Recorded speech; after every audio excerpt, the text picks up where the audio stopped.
Hi, everybody. My name is Jason. I'm kidding. I'm Jaden. I'm Eli. And we are the Yahuwah and the Torah YouTube channel. We also are on Rumble and Odyssey, but our main home is on YouTube. You can find us on 3 different channels on there. So shouts to everybody that are on all 3 of the YouTube channels. I hope you guys are good. I hope you guys are well. It is the end of the week. It is a preparation day. If that sounded weak, it was kind of weak, but that's all right. That was our best drum roll ability that we had. Preparation day means that we prep what we prep today. We cook what we're going to cook today, and then tomorrow or tonight when the sun sets, then according to what a Hebrew day is, the sun sets at night, obviously, and it is when the day begins. And it is when we are done on what they call Saturday night. It is when the sun sets. That is the end of Shabbat. Now, I know there's a lot of you guys that keep it from sunrise to sunset, which I don't find biblical, but I'm not going to throw axes. And I also have folks that believe that it doesn't start until a different time. And, that's fine. Everybody is on their own path. Everybody needs to do what they feel is the way they feel led. And so this is the way that we feel led, that we have come to understand what Shabbat is. And so with that, we will begin in today's little adventure. Our alpha male immune system kid is seemed to fallen now with a cold. So the old cold came all the way through us, phased us all, except for Jaden. And now Jaden he's got the next strain. Whatever the next strain is, he's sitting fighting with it. So we'll see if it produces into a full-on cold or what happens here. But all is good in these jungles. We thank you guys very, very much for being a part of our little reading. What you see before you guys is the greatest English translation of scriptures that has ever been written.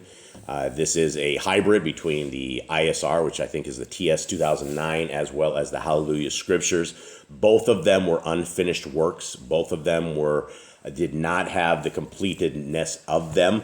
One is based upon a criminal organization. The Hallelujah Scriptures is a criminal organization that for over 13 years has sucked the money out of Yah's people and have not delivered to the orphans, widows, and lepers, and definitely not delivered to brothers and sisters in chains the scriptures they were supposed to get. So for every scriptures you guys are able to get, and this is a limited edition, and a lot of people don't know, this is large print.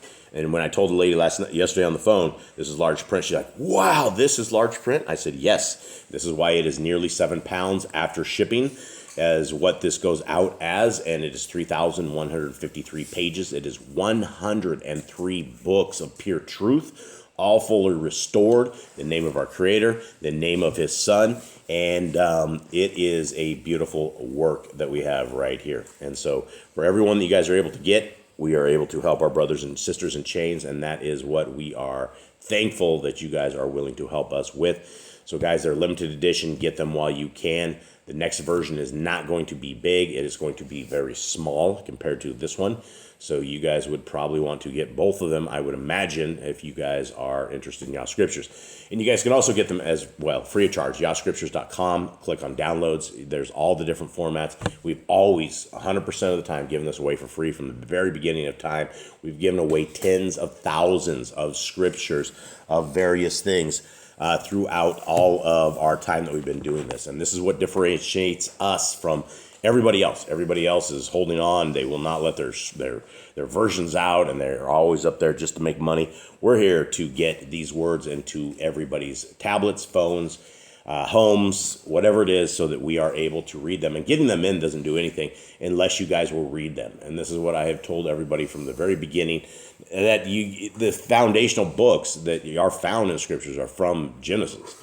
And if you will read them slowly as a love letter from our Creator to you, then you will find a lot of truth. And for those who do not and have never read the Torah, the first 5 books, Genesis, Exodus, Leviticus, Numbers, and Deuteronomy, I would suggest you read it 5 times all the way through. So go first to back, 5 times slowly, and then continue on through the quest of reading the scriptures. And everything will be much, much clearer than simply jumping from one side to the other and taking verses here and there and doing what the Christians do. The Christians only take 2 or 3 verses and every little bit here and there, and then they come up with a doctrine. And that doctrine does not hold any weight when it comes to the Bible, to the scriptures. Okay, this is the life of Isaiah. Guys, we are going into the book of Isaiah today. This is the times of Isaiah. These are the world of back in the day.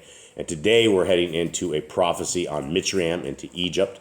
And so let us begin right here. Okay. Okay, anyone, let's do a recap on this, Jade. You don't feel like recapping anything? I can do it. Good, let's do it. Let's see what you got. So in the last couple of chapters, we had people being destroyed.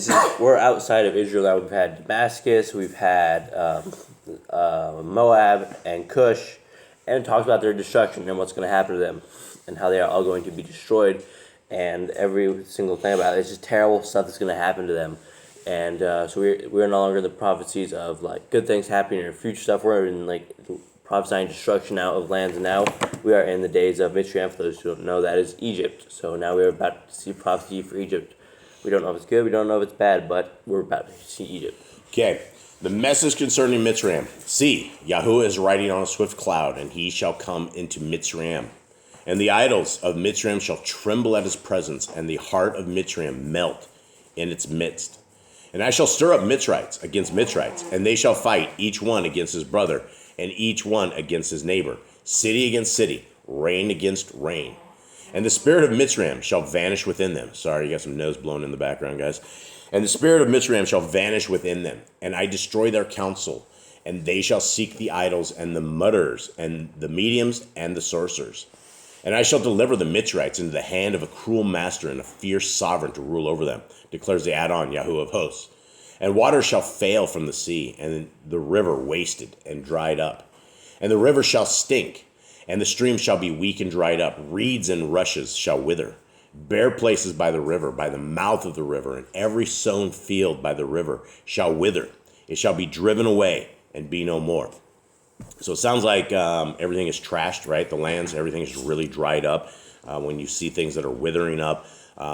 We also don't know if this is a before or after.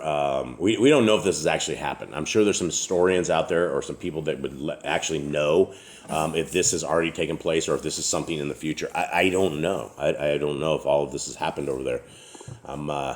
I'm from the USA. I don't know what happened way back in these days. So Honestly, it could be like the days of Moses, when Moses was getting people out to do the 10 plagues, kind of like bad things are happening again.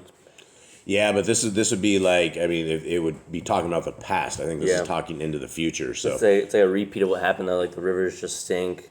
yep. Yeah, that was like the frogs and stuff. Yeah. The blood. Okay, and the fishermen shall lament, and all those who cast hooks into the river shall mourn, and they who spread nets on the water shall pine away. And those who work and find flax, and those who weave fine fabric shall become ashamed, and his foundation shall be crushed, all the wage workers grieved in being. The princes of Zoan are only fools. The counsel of Pharaoh's wise ones have become senseless. How do you say to Pharaoh, I am the son of the wise, the son of ancient sovereigns? Where are they? Where are your wise men? Let them show you, and let them know that Yahuwah of hosts has counseled against Mitzrayim. The princes of Zoan have become fools. The princes of Noph are deceived. They, the cornerstone of their tribes, have led Mitzrayim astray.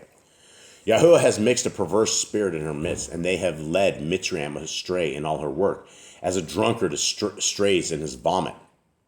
That's a hardcore thing, right? Yeah. And that's exactly what these. It's unfortunate, but that's what happens with the drunks, right? They're so trashed, they're so owned that they just puke, and a lot of people actually die. A lot of drunkards will actually die because if you have somebody who's passed out from drinking, you're supposed to roll them over. So if you lay them on their back, then they just puke up in their face and it goes in their nose, and they choke to death on their own vomit. Yeah, they choke to death on their own vomit. And so you're supposed to, when you see these people that are trashed alongside the road, and we've seen that down here. I know North America is completely ridden with this, but down here it's not exactly like that. People laugh about third world countries and going to a third world country, but North America looks literally like a fourth world country in a lot of the places, and in all these cities, California especially. It does not look good anymore, and you just see people lined up in the road, and it's beyond drunk. It's like a new kind of drugs that the people are taking. That's just it's cheap and it's real effective. Obviously, 15. And there is no work for Mitzrayim, by either head or tail, palm branch or bulrush. In that day Mitzrayim shall become like a woman, and tremble and fear because of the waving of the hand of Yahu of hosts, which he waves over it. And the land of Yehudah shall be a fear to Mitzrayim. Everyone who mentions it fears for himself because of the counsel of Yahu of hosts, which he has counseled against it. Now, I don't think this has happened today. I think this is probably something in the future, because Egypt is a prospering country right now. I mean, this is not what Egypt sounds like right now. So I'm guessing, unless this has already come and gone and they've rebuilt, that this is probably something in the future. In that day, 5 cities in the land of Mitzrayim shall speak the language of Canaan and swear by Yahu of hosts. One is called the city of destruction. In that day, an altar to Yahuwah shall be in the midst of the land of Mitzrayim, and a standing column to the Yahuwah at its border. And it shall be for a sign and for a witness to Yahuwah of hosts in the land of Mitzrayim. When they cry to Yahuwah because of the oppressors, he sends them a savior and an Elohim, and shall deliver them. And Yahuwah shall be known to Mitzrayim, and the Mitzrayim shall know Yahuwah in that day, and make slaughtering and meal offerings, and shall make a vow to Yahuwah and pay it. So I don't think this has happened yet. I don't know. I don't think so either. I don't know Egypt as a Torah keeping, Yah loving place. I don't ever remember anything about them calling it Yahuwah. Maybe they did at one point and maybe lost their way because they knew who Yahuwah was in the days of Moses. They learned who he was very quickly, and so they obviously forgot. And now maybe they're going to be back to following him again. And Yahuwah shall smite Mitzrayim, smite it and heal it. And they shall turn to Yahuwah, and he shall hear them and heal them. In that day there shall be a highway from Mitzrayim to Ashur. And Ashur shall come into Mitzrayim, and Mitzrayim into Ashur. And Mitzrayim shall serve with Ashur.